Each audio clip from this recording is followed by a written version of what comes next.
Hello, everybody, and welcome to The Obscure. My name is Tia, and I'm a film director, music video maker, and editor from Georgia.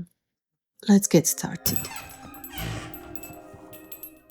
I've noticed that I've talked a lot about legislation and law and how government is using it in our country or elsewhere, but I only briefly mentioned the role of medias and news in the process.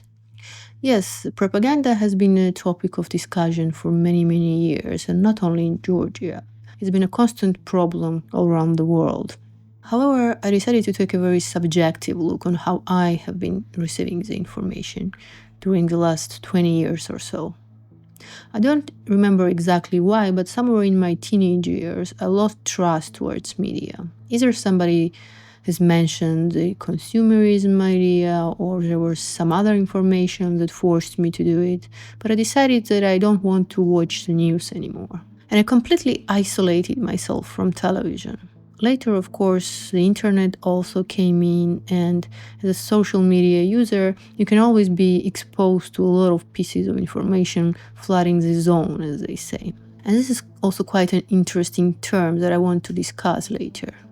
But what I wanted to say is that the exposure to information differs for many people and different audiences based on what kind of media they are using. Yes, we have a lot of corrupt television programs where news are being shaped based on what information government wants us to consume, or even the businessmen owning the broadcasting companies. However, the priority of the television is still the fact that they can offer the space for public discussions. And a big part of our society has been fighting to regain that space and make it more public and available for the citizens. But the problem is that people rarely watch the public discussions, especially the working class that has to work 8 to 9 hours a day and then comes home and has to clean, wash the dishes, take care of the kids. They have very little time and they're very selective with what kind of information they get. Most of the time, these people rely on internet and social media.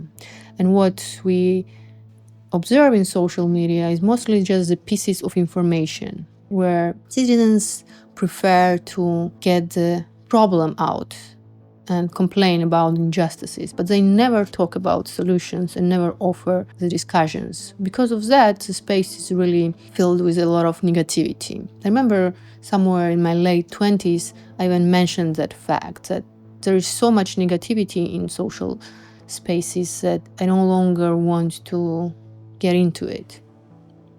Because we as humans have our own problems, and when there are so many and so different problems without solutions flooding our space, we are prone to nihilism.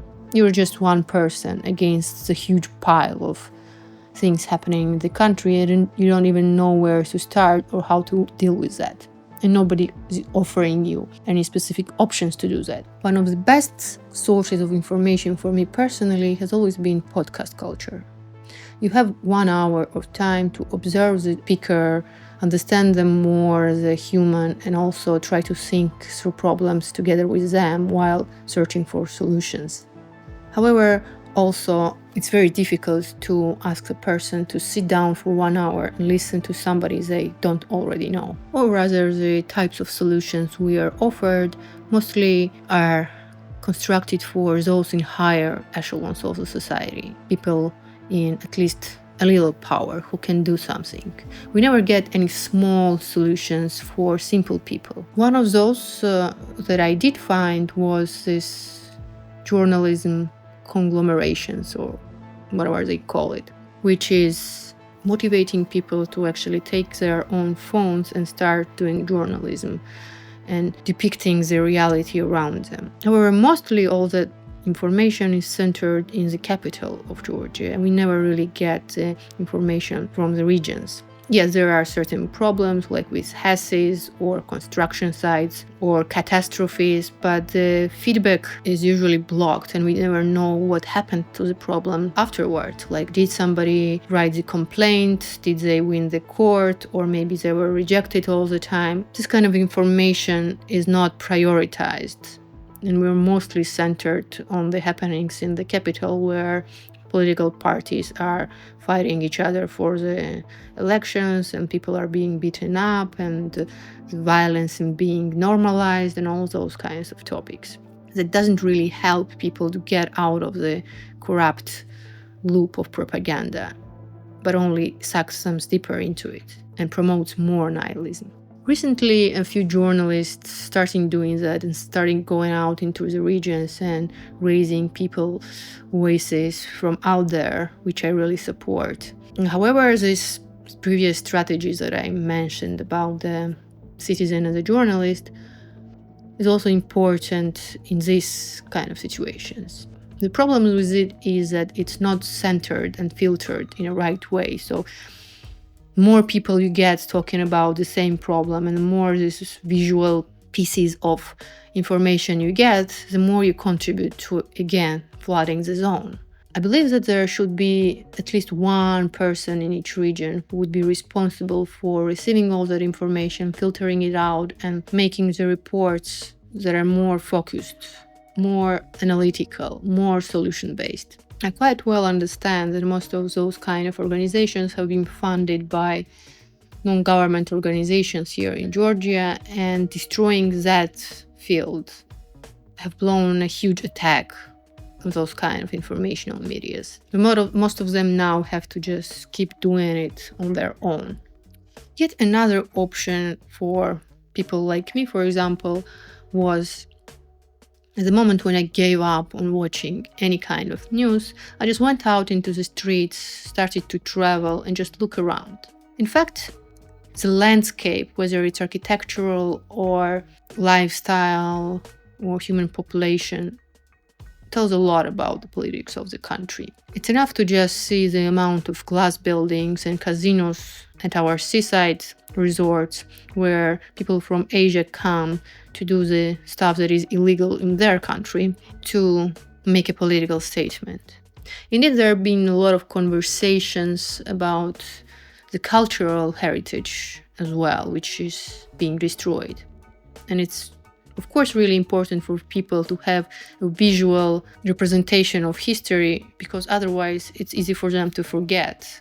However, most of the time what we do is, again, complain without explaining to people the basics of the importance of such subjects. Because more than cultural sites, people are concerned with their own living conditions, and that's been the biggest problem in Georgia. Yes, there are a lot of new buildings being built, but they have a very questionable quality. So people, of course, prefer to stay in their Soviet-style apartment building blocks, and that's where most of the working class resides, and then move into these new and unstable constructions, so to speak. How lucky are those whose apartments are still safe?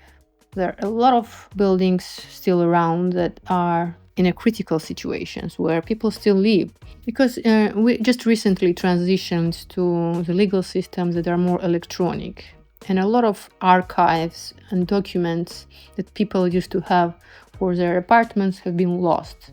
My grandmother always surprised me with piles of papers that she would keep in her drawers, but only later I realized that most of the people only care about their life conditions in their own lifespan, and never think that maybe in 10 or 20 years their apartments might be just non-livable. And that's where the certain generation of our population is right now. They don't have the documents for their damaged apartments. They don't want to move this new apartment that government is offering them instead of that, because those are also very low quality and unlivable, and you can't even exchange them. So we are in a dilemma of certain circles just trying to cling to their existing conditions. However, that also doesn't help, because government is basically choking them into destruction by building more and more. And construction sphere has been developing really quickly here. But the word quickly is what is wrong. because in some buildings you can literally hear the water running underground where you enter the elevator. And yes, there have been a lot of conversations about this in media, but no one is talking about solutions or about the fact that a lot of people actually are writing complaints to the public halls about the situation and are just not getting any answers. I got too deep into this construction topic, however, my idea was to show that people aren't stupid. They live in these spaces, they know about those problems, but they also see no visible solutions. Besides spreading the information, we definitely need the educators in the society who explain to people that the change of a cultural landscape is the first sign of colonization, for example. And it's not a problem only of Russia occupying Georgia, but for example, in a lot of third world countries where these cultural sites have been destroyed. It's really difficult to put it on scales with your living conditions. When your own roof is falling down, you don't really care if somewhere in Vardia, for example, the caves break down. You have no utility for these kind of things. And people nowadays are so much reliant on the utility of things because they have to survive. They don't think much about the value of culture for the overall country. Meanwhile, the government-owned media is spending millions on spreading the false information. However, once again, it's really difficult to explain to people that they need other sources of information at all.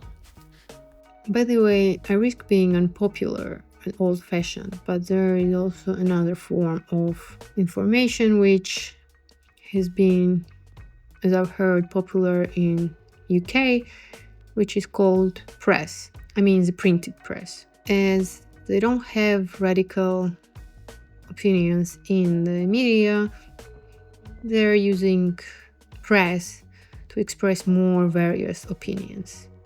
This is of course something I've heard from a friend and I have no evidence to support it. However, even though it's quite old-fashioned, printed press is one of the cheapest way of spreading information after internet. There are youth clubs, youth journalism clubs, youth press clubs. Sometimes you used to find it in schools even, and I know that in Georgia we used to do that as well. Or in times like this could also be one of the solutions. Anyhow, let me know what your thoughts are. Thank you for your attention, and don't forget to follow, subscribe, and support.